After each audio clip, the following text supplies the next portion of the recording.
Sakop sa ginibog drug bypass operation. Triple o apat na doble ang bihikulo na gruso sa siyudad kang Naga. Mas complain ng police station kang Naga City Police Office. Newsbreak. Sa headlines, kan mga barata, duang barangay kagawad sa barangay San Francisco, siyudad kang Naga, hahalion asin riribayan. Traffic light sa sentro kang Naga, nahirahay nagiraray.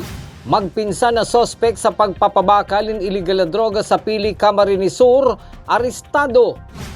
Naga College Foundation Tigers asin Annunciation College of Bacon Sorsogon Panthers liwat mahampangan sa round 2 kan Bukal Season 6. Diyos Marhaina Banggi. Ako po si Mark Mendoza. Asin ako si Antoinette Eduardo. Kami ang sa indong tagapagatod Bareta.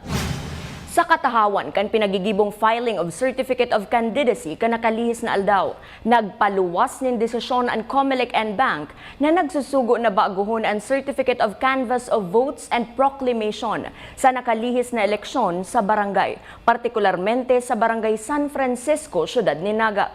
Aramon tang detalye sa report ni Melvin Machado. Sa laog kang simanang ini, ikukonvene asin kakaulayo ni Atty. Mike Cujulia, City Election Officer kang Naga, ang Barangay Board of Canvassers na yung nagmanihar kang eleksyon sa Barangay San Francisco kang nakalis na Oktubre 2023. Ini para ipasunod ang kasuguan kang Comelec in Bank na pagpakarhay kang Certificate of Canvass of Votes and Proclamation. Kung sain, duwang nagtuko na barangay kagawad na sinda Agaton Aureus asin Noel Milano ang riribayan para patukawon ang tunay subot na nanggana kang nakalis na eleksyon sa Barangay San Francisco. Nagkaigwa kaya nin error sa pagbilang kang boto kaya may naiproklamar na di dapat subot magtukaw sa konseho. Kang barangay election po kaya kang October 30 duman sa resulta na pinaluwas kang barangay board canvasser duman sa canvass and proclamation may ano po duman error ano po ibig sabihin na iproklama itong demang talaga dapat manggana ano. Ibig sabihin nag-error lang talaga si board naman sa computation ninda. Tapos ang rule po kang ano sa Comelec rules, any error pwede pang i-correct bago ang proclamation. Pero once po na maiproklama na ang mga winners sa barangay, ito mong kang barangay election, kaya po na mag-file ng petition to correct manifest error. Daman sa Comelec main office, ang board, kaya ito nga nag-prepare ng petition to correct manifest error na mai-correct itong proclamation tapos itong certificate of proclamation and then statement of votes by present.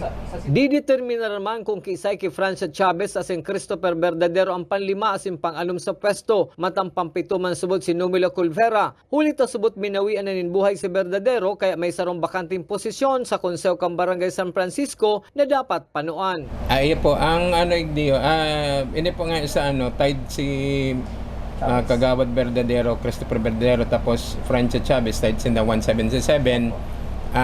Igdi mo na sa correction ta magkakaigwa mo na ning toss coin mo na para sa ranking lang. Kung si sa number 5 and number 6, ta 5 and 6 si Verdadero and Chavez, same votes sinda. Pagka-ranking po kayan, siyempre ilagtayon sa proclamation, then dahil sa ganda na po ang sarong kagawad, mamove na po ning si Chavez and Colbera base sa rules kang ano local government code. Mamove na po si Colbera and Chavez 5 and 6. Tapos itong pangwalo, ito na po ang pipilapan kang barangay. Ang council po, barangay council, ma-nominate kung saan sendang endorse para mag pangwalong kagawad. Then, aproban yan kang city mayor. Di naman babawion o papabayadan ang sweldong pinagresibi kang duwang nagtukaw na barangay kagawad. Para sa One Media, TV48 Naga, Melvin Machado, Newsbreak. Mientras tanto, sa pagtapos kan filing kan Certificate of Candidacy kan nakalihis na Martes, pinagtitipo ng unyan kan Comelec Naga ang gabos na COC para ipadara sa Provincial Office kan Comelec para ipadaraman sa Central Office kan nasabing ahensya. Dumanihilingon kung tama ang mga pinagsumiter na COC bago ibabalik sa mga field office para ipaaram sa mga nag-file kung tama ang pangaran ninda na ibubugtak sa official ballot. Ngunyan po, pig finalist mo na po si COC, itong pig sort mo na po, transmit po yan din sa provincial office ngayon ng Aldao. Ang provincial office man, si Gabos na COC sa buong Camarines Sur, dadaron po yan naman sa COMELEC main office. Ma-check po ang law department kung sufficient informal substance itong mga COC, kung kompleto po, tas tama ang mga entries. Then, pagkatapos po kang checking, ma-prepare po ang list ang COMELEC main office, ipapadaragay sa field. Itong name to appear in the ballot, for checking man po giraray ka mga kandidato. Sa iba pang bareta, traffic lights na nagkaigwaning diferensya matapos ang Peña Francia Fiesta napakarhay na. Aramon taman ang kumpletong detalye sa report ni Christine Reyes. Duwa sa apat na site kan traffic lights sa siyudad ng Naga ang nag-bar down pirang aldaw pagkatapos kang Peña Francia Festival, kung kaya tulos man ginibuhan paagi kang Public Safety Office na maibalik sa operasyon ng mga traffic lights na dakula man ang tabang sa pagmanihar kan trapiko sa siyudad. Ngunyan, nagagana naman liwat ang traffic lights sa may parte kan diversion asin sinasa Plaza Quezon. So traffic lights na po, apat na sites bagaian, nag-back job sa duwang sites.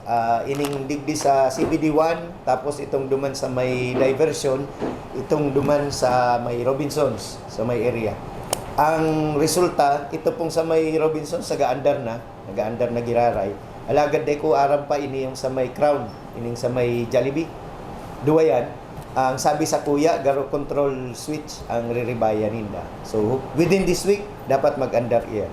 So, pag napa-andar iyan, iyon na sa naman yan ang kulang ta, duman sa apat na sites. So, hopefully, within the week, fully functional giraray si gabos na sites. Pinaglinaw man ni Public Safety Office Head Rene Gumba ang mga komento kong residente ka siyudad ng Naga na porket tapos na subot ang Peña Francia Festival, tapos naman ang paggana ka mga traffic lights.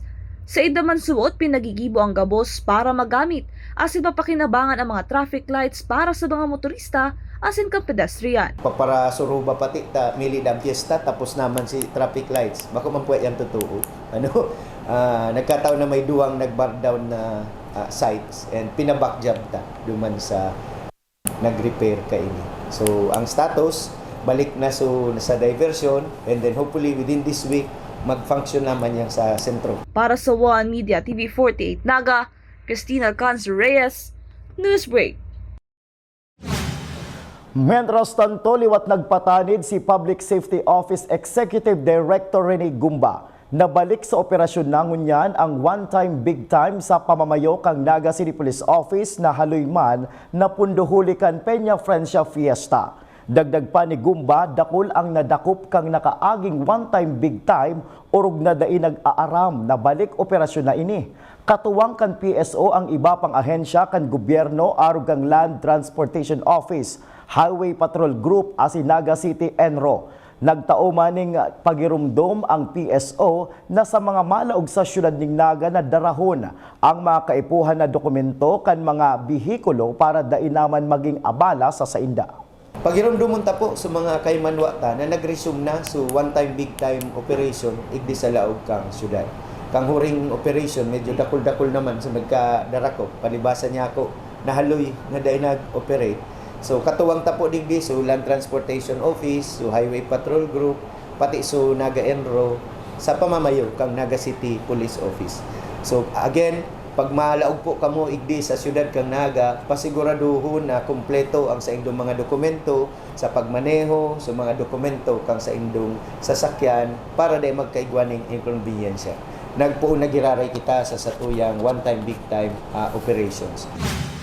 Sa iba pang bareta, ginibo ka sa udma sa ikaduwang pagkakataon ang pagtaonin ayuda sa paagikan walang gutom program kan Department of Social Welfare and Development Office. Susug kay Ma'am Annabel Vargas kan CSWDO. Mayong naging problema sa pagsaod kan mga benepisyaryo kan nasabing programa kasuudma.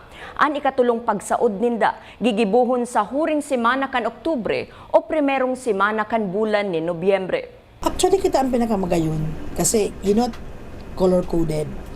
So, yung first batch, naka-green sinda. Yung second batch, may gigibon min blue. Kaya ngunyan, kung magkasabay ang duwa, kasi yung first batch, maridim sinda for the third time, for month of September. So, aga sinda. So itong second batch, kagibon ming hapon, nakabrulo sinda. Tarong taginibumiyan kasi para easily ma-identify. Kasi nasa market kami. So may mga market goers, baka makabali duman. Although, dito man sinasabi na dahil mangyayari, baka malay mo may mga swapping kang ano. So sabi mi, mas maray ang coded. So color coded para ma-identify me easily. Ito kabali to sa walang gutom program.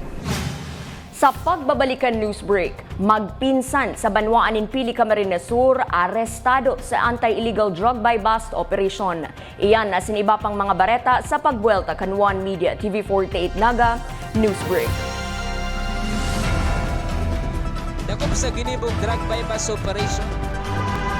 Triple o apat na doble ang bihikulo na gruso sa siyudad kang Naga. Mas complain ng police station kang Naga City Police Office. Newsbreak. We invest in shaping the future of healthcare. Our investment in the state-of-the-art facilities and the latest equipment means our students gain hands-on experience with the current technology driving the healthcare industry forward. From immersive laboratories to AI-powered patient model simulators to innovative learning environments, our graduates are prepared to meet the challenges of modern healthcare.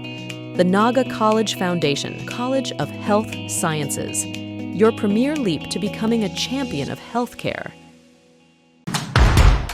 Hello, NCF! Welcome to the Naga College Foundation Incorporated. Where academic excellence meet limitless opportunities. Welcome to the home of the champions. Join us as we leap into the future. NCF is committed to providing state-of-the-art facilities to nurture the next generation of professionals. Our first-class facilities are designed to empower our students and equip them with the skills and knowledge needed to excel in their chosen field. Here at NCF Wings, you are a step closer to your dream of becoming a flight attendant. This is the first cabin crew training in Bicol. But at the heart of it all is the newly constructed College of Criminal Justice Education building. The Naga College Foundation Incorporated is one of the 10 schools in the Philippines recognized by the Commission on Higher Education as the Center of Development in Criminology. Our classrooms are designed to facilitate interactive learning, Strategically designed to support collaborative discussion and critical thinking.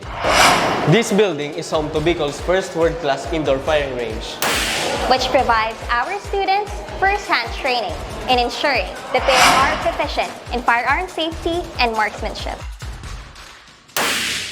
from crime scene simulation laboratories to forensic science facilities. NCF CCJE has a wide range of specialized resources to prepare its students for various career opportunities in criminal justice. Unlock your potential today. Join us as we leap into the future. Join the Naga College Foundation, College of Criminal Justice Education. Gusto mo ba magkaroon ng sariling bahay at titulo ng lupa sa loob ng isang private subdivision? Gusto mo ba ng bahay na matibay? Gusto mo ba ng property na walang kahate at may future expansion? Your ready for occupancy unit is waiting for you at Parkview Naga Urban Residences located at Zone 7, San Felipe, Naga City near the Naga City Eco Park. Parkview Naga Urban Residences is developed by Aman Engineering Enterprises. We build to last using a RISE technology, making your family's home the safest with solid concrete buhos, typhoon resistant, fire resistant, pest resistant, and earthquake resistant. Get a quote today. Talk to our accredited real estate brokers or salespersons, or visit Enjoy Realty and Development Corporation on the second floor, Aman Corporate Center, Parkview Executive Townhomes, Zone 6, San Felipe, Naga City, or call 0929-608-3744 and 054-884-5188 to make an appointment.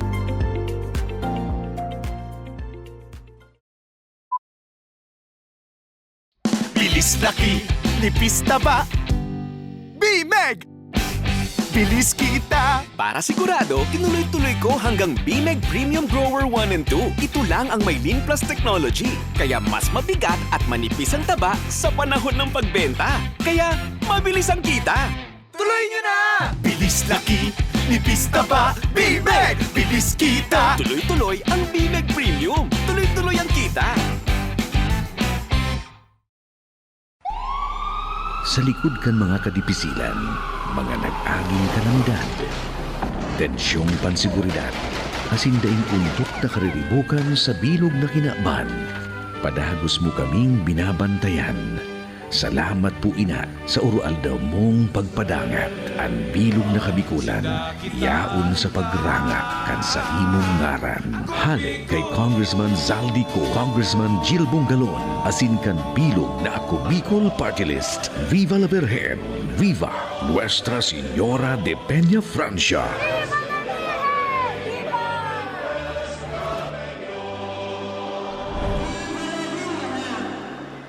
Magandang balita para sa ating mga magniniyog. Alam nyo bang maaaring madagdagan ang inyong kita sa pag-intercrop ng kakao at kape sa inyong niyugan? Ito ay ang proyektong Community-Based Farm Enterprise Development Project Coffee and Cacao Intercropping sa ilalim ng Coconut Farmers and Industry Trust Fund Act na ipinatutupad ng Department of Agriculture High Value Crops Development Program sa pakikipagtulungan sa Philippine Coconut Authority. Layunin nitong gawing makabago ang industriya ng pagniniyog sa bansa upang mapataas ang kita ng mga magniniyog. Ano ang maaari mong ma-avail sa proyektong ito? Expansion of coconut coffee and or cacao intercropping, rehabilitation of existing coffee and cacao trees, at establishment of coffee and cacao nurseries. Papaano? Kailangan lamang na ikaw ay rehistrado sa National Coconut Farmers Registry System at Registry System for Basic Sectors in Agriculture, miyembro ng asosasyon o kooperatiba na PCI accredited at may geotag ng inyong farm area. Ang cacao ay mainam na intercrop sa niyog o saging sa loob ng 18 buwan ay mamumunga na. Kaya nitong mamunga hanggang 25 taon. Malaki ang demand nito sa buong mundo dahil ito ay ang pangunahing sangkap ng tsokolate.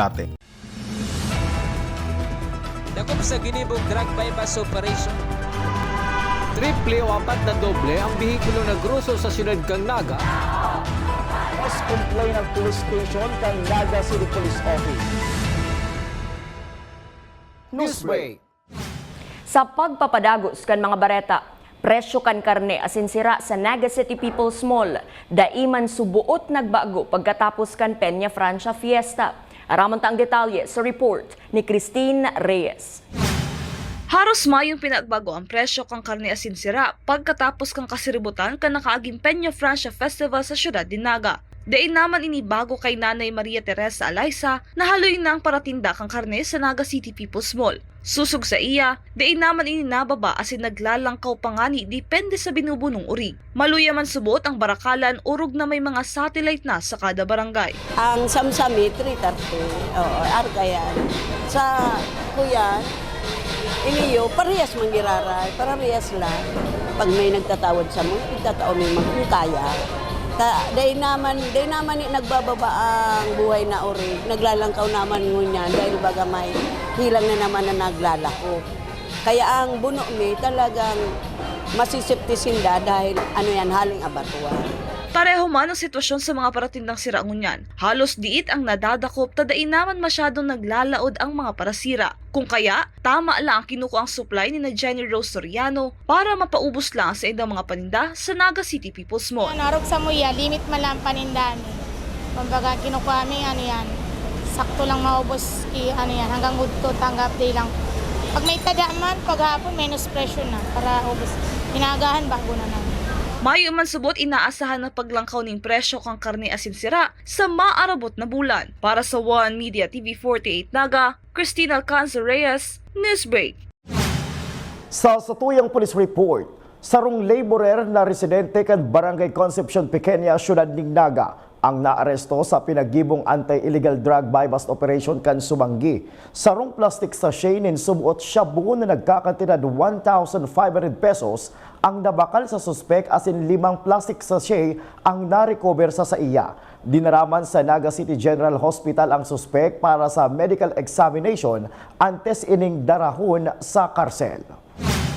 Sa iba pang police report, sa Pili Camarines Sur, ang magpinsa na sospek na naaresto sa anti-illegal drug buy-bust operation kasuudma sa Barangay Anayan, Pili Camarines Sur, na sinda alias Aldwin asin alias Nico, ang pinagtutukdo subuot na taga-supply nin illegal na droga sa mga driver nin truck na nagaagi sa saindang barangay. Nakuha sa sospek na si alias Aldwin ang 500 pesos na buy-bust money asin 5 pidasong plastic sachet nin subuot illegal na droga. Mantang si alias Nico nakuahan man nin duwang plastic sachet nin subuot shabu. Pinagaandamnaan kasong isasangat sa mga sospek. Sa iba pang police report, mayo naman in buhay ang sarong lalaki na pinagtutubudan may diferensya sa pag-iisip mientras nayaon sa Laogan Balatan Catholic Cemetery sa Zone 6 Barangay Lagana kan nasabing banwaan. Sarong residente kan barangay na masulukuta nanin kandila sa Laogan Camposanto ang nakahiling sa biktima na nakahigda. Tulos man inireport sa PNP ang nasabing pangyayari asin digdi nadiskubre na may lugad sa payo, may runga sa walang tuhod asin nakatukaw sa atubangan kang chapel kan sementeryo. Sa iba pang bareta, sa nagpapadagos na Bukal Season 6, liwat na naghampangan ngunya na hapon ang Naga College Foundation Tigers as in Annunciation College of Bacon Sorsogon Panthers para sa second round kan elimination para sa Seniors Division. Ang NCF Tigers may kartadang tulong gana asin duwang daog mantang ang Panthers igwang duwang gana asin apat na daog. Giniboan sa indang bakbakan sa Ateneo de Naga University Gymnasium. Mga tugang 76 days na sana, Pasko na. Ang Christmas countdown na ini hatod sa Indo kan Naga College Foundation Home of the Champions, leap into the future. Asin yan ang mga bidang baretang nakalap kan mas pinakusog na puwersa kan One Media TV 48 Naga News and Bicol Affairs. De malingaw na i-follow ang sumayang official Facebook fan page One Media TV 48 Naga. Ako po si Mark Mendoza. Padagos kaming mahatod nin mga baretang garantisadong nangingenot asin napapanahon. I-hit ang subscribe button sa samuyang official YouTube channel, One Media TV 48 Naga, tanganing updated kita sa mga bareta asin istoryang bida. An Bicolano, ako si Antoinette Eduardo asin ini, an One Media TV 48 Naga News Break. Dakop sa ginibong drug bypass operation. Triple o apat na doble ang bihikulo na gruso sa siyudad kang Naga. Mas complain ang police station kang Naga City Police Office. Newsbreak. Flight attendants, prepare for takeoff, please.